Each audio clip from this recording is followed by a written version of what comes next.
के बारे में खूब सुना होगा। आजकल तो योग बड़ा फैशनेबल सब्जेक्ट है, जिसको देखो वही लगा योग। ये योग है क्या? पतंजलि एक ऋषि हुए जो वैज्ञानिक थे, 8 चरण में उनने योग को बांटा है।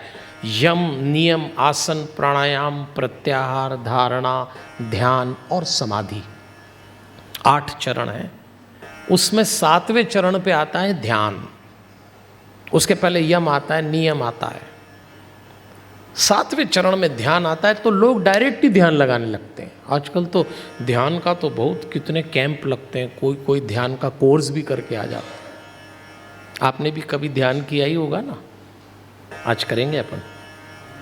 जैसे ही आपने ध्यान किया होगा, आपको याद है ध्यान करने बैठो तो कहते हैं कमर सीधी करो, आंख बंद करो। जैसे ही करो तो 2 ही काम हो जाते हैं, या तो नींद आ जाती और नहीं तो उस दिन खोपड़ी में वो सारे लोग घुस जाते हैं जो कभी नहीं घुसे।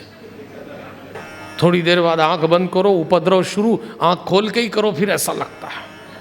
और किसी का ध्यान नहीं लगता, और किसी का लग जाए तो उसको लगता है ये कमबख्त भी सो रहा है, ध्यान तो कर ही नहीं रहा होगा पक्का।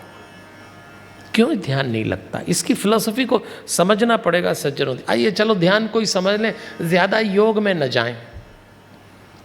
वैसे तो यम और नियम का भी मतलब है, हर चीज़ का कायदा है। पहले यम साधिए, स्टेप वाइज चलिए, तब आएगा 7वें चरण में ध्यान। हम लोग सीधे ध्यान करने बैठ जाते हैं, थोड़ा सा समझना पड़ता है। जैसे आप यम को समझे, यम का मतलब होता है मोरल प्रैक्टिस, कुछ ऐसी चीज़ें जिसमें आपकी नैतिकता को बढ़े। उसमें अहिंसा, सत्य, अस्तेय, ब्रह्मचर्य, अपरिग्रह, ये यम है।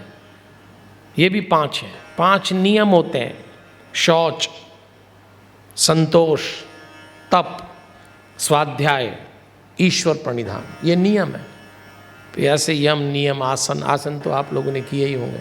फिर प्राणायाम, प्रत्याहार, धारणा, ध्यान और समाधि, तब आता है ध्यान। आइए थोड़ा सा ध्यान को